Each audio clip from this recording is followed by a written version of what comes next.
नमस्कार, मी श्रेया आणि तुमचं सगळ्यांचं स्वागत आहे विलेज फ्लेवरच्या एका नवीन व्हिडिओमध्ये.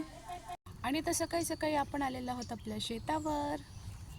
आणि घरी आल्यावर लक्षात आलं आपल्या झाडावरचे नारळ पण मस्त तयार झालेत आणि आज आपण ते पाडण्यासाठी त्या दादाला बोलवलं आणि हा दादा सोबत ना अशी मस्त मशीन घेऊन आलेला, इझिली त्याच्याने चढू शकतं कोणी नारळावर.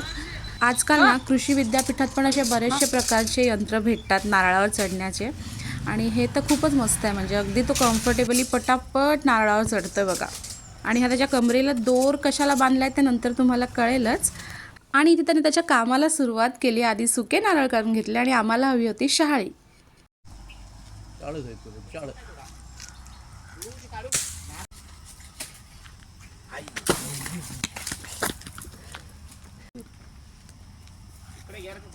आणि ही नारळ जरा जास्तच उंच आहे, त्याच्यामुळे खाली फेकताना कधी कधी शहाळी फुटतात, म्हणून आम्ही दोर दिली होती ज्याने असं पटकन इझिली नारळ खाली येतात.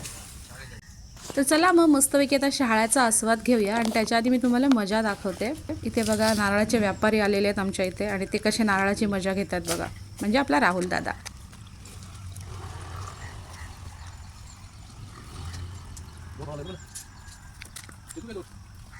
गार वाटला काय?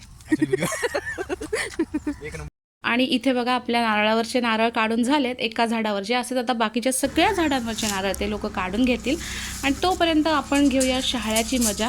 ह्यावेळेला ना आम्ही शहाळ्याला नारळासारखा सोलून घेतला, म्हणजे तो हातात पकडायला आणि पाणी प्यायला ना अजून पण सोपं पडलं. तर या आपण सगळे मिळून शहाळं पिऊया.